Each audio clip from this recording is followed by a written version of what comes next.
Bonjour à toutes et à tous, je vous souhaite la bienvenue pour cette nouvelle formation consacrée à la prise en charge de la douleur par le médecin généraliste. À cette occasion, nous avons le plaisir d'accueillir le docteur Alexis Burneau. Bonjour docteur. Bonjour. Vous êtes médecin urgentiste de formation et spécialiste en médecine palliative et douleur en cancérologie.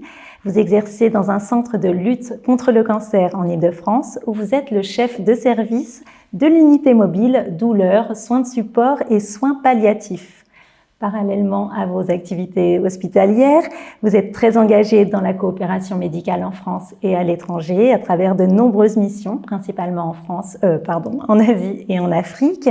Et vous êtes intervenu dans le champ de l'enseignement universitaire, toujours en France et à l'étranger, sur vos sujets d'expertise que sont les urgences palliatives et la prise en charge de la douleur en oncologie.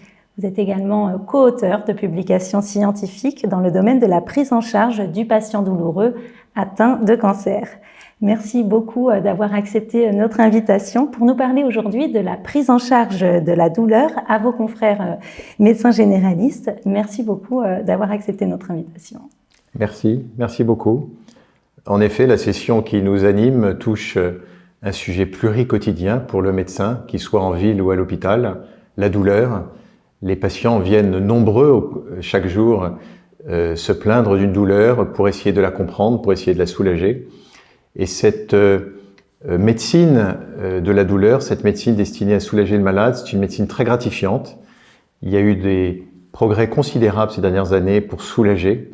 Et donc c'est cette aventure qu'on va avoir ensemble aujourd'hui pour essayer de voir quelles sont les voies pour comprendre, pour soulager, et puis pour soulager à long terme, pas que la douleur, mais le patient douloureux dans sa globalité. Et on verra combien finalement, parfois, c'est une prise en charge qui est plus large que nous dans la rencontre avec notre patient, mais qui nécessite l'intervention d'une équipe.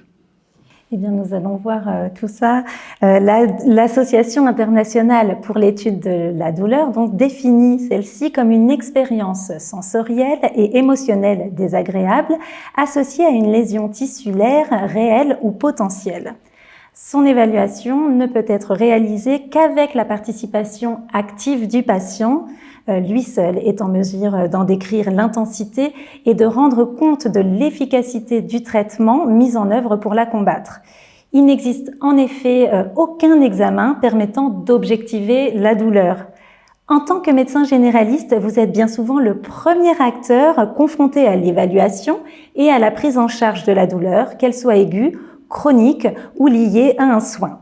Votre capacité d'écoute et d'information est alors déterminante pour obtenir l'adhésion et la participation du patient au projet thérapeutique. Docteur Burneau, à travers cette formation et après des rappels sur l'incidence et la physiopathologie de la douleur, vous avez souhaité tout d'abord nous parler successivement de l'évaluation de la douleur, de la communication avec le patient douloureux, des stratégies médicamenteuses et des thérapies complémentaires que l'on peut mettre en œuvre. Vous aborderez ensuite les grands syndromes douloureux rencontrés en cabinet de médecine générale, puis vous nous ferez un focus très détaillé sur la douleur cancéreuse que vous illustrerez par de nombreux cas cliniques.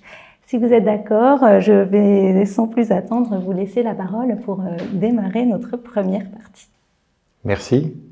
Juste avant, pour ceux qui nous écoutent, pour mes collègues, bien évidemment, donc bien sûr, l'objet de notre topo aujourd'hui s'appuie sur des publications scientifiques, mais aussi des recommandations nationales et internationales. Il y a beaucoup d'organismes qui les ont éditées. Donc je pense à l'ESMO, qui est donc la Société européenne d'oncologie, l'OMS bien sûr, l'ASCO, qui est la Société américaine d'oncologie, l'EFIC, qui est donc la Fédération européenne de la douleur, l'AFSOS, l'Association francophone des soins oncologiques de support, l'HAS, l'Autorité de santé, la SFETD, la Société française d'études et traitements de la douleur, et la SFAP, la Société française d'accompagnement et de soins palliatifs. Toutes ces sociétés, tous ces organismes publient et mettent à jour régulièrement des recommandations, et c'est là-dessus que je me suis bien sûr appuyé entre autres.